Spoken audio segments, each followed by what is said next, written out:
Ó meu Jesus, livrai-nos da porta do inferno.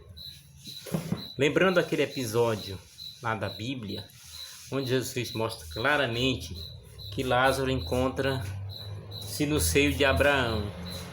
Lá você vê que o rico implora pela vida da família.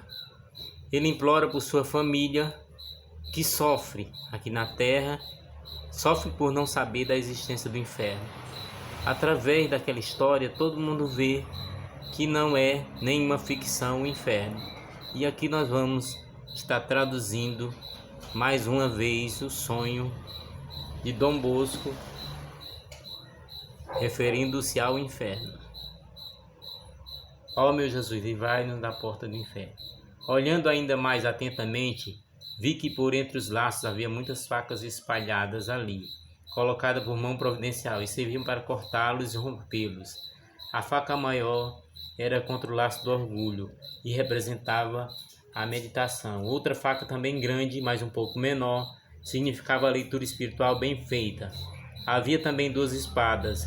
Uma delas indicava a devoção ao Santíssimo Sacramento, especialmente com a comunhão frequente. A outra a devoção a Nossa Senhora. Havia também um martelo, a confissão. Havia outras facas, símbolo de várias devoções, a São José, a São Luís de Gonzaga, etc. Com essas armas, não poucos rompiam os laços que eram presos ou se defendiam para não ser atados.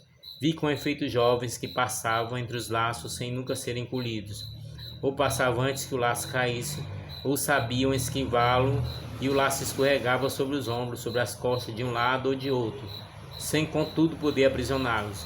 Quando o guia se deu conta de que havia observado tudo, fez-me continuar o caminho bordado de rosas que, à medida que avançávamos, ia se tornando mais raras, ao passo que começavam a se fazer notar enormes espinhos.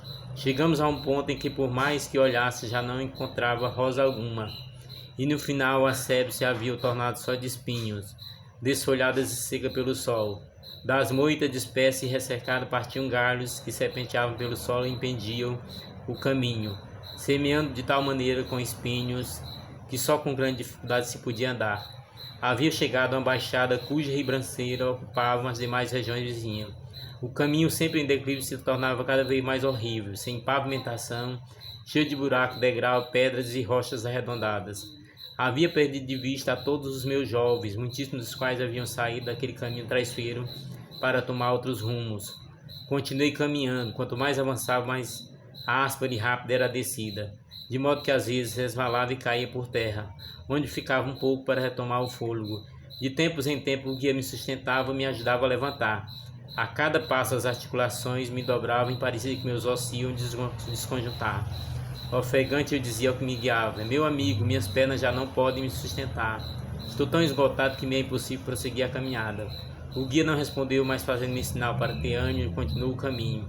Até que, vendo-me suado e morto de cansaço, conduziu-me a um patamar que havia na estrada. Sentei, respirei profundamente e parecia descansar um pouco. Eu olhava entre mentes o caminho percorrido. Parecia quase vertical, semeado de espinhos e pedras pontiagudas.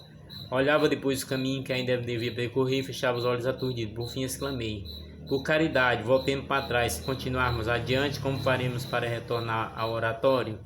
Sempre impossível subir essa encosta. O guia respondeu resolutamente: agora que chegamos a esse ponto, queres que te deixe só? Diante da ameaça, exclamei em tom dolorido: senti como poderia voltar para trás ou continuar a viagem. Pois bem, segue-me, acrescentou.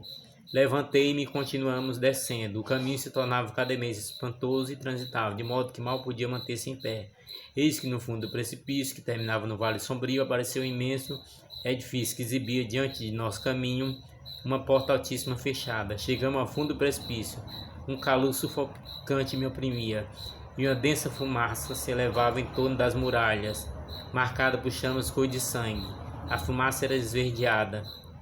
Levantei os olhos para ver a altura dos muros.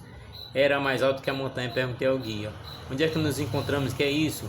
Lê naquela porta, respondeu pela inscrição, saberá onde estamos. Olhei e vi escrito na porta: onde não há redenção. Dei-me conta de que estávamos na porta do inferno.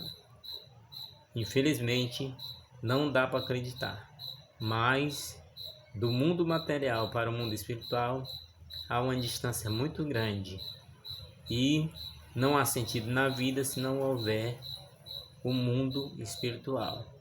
Então todos nós iremos para este mundo. Então façamos o nosso melhor aqui para que tenhamos um bom lugar no lado de lá. É esta a nossa vontade, é esse o nosso desejo.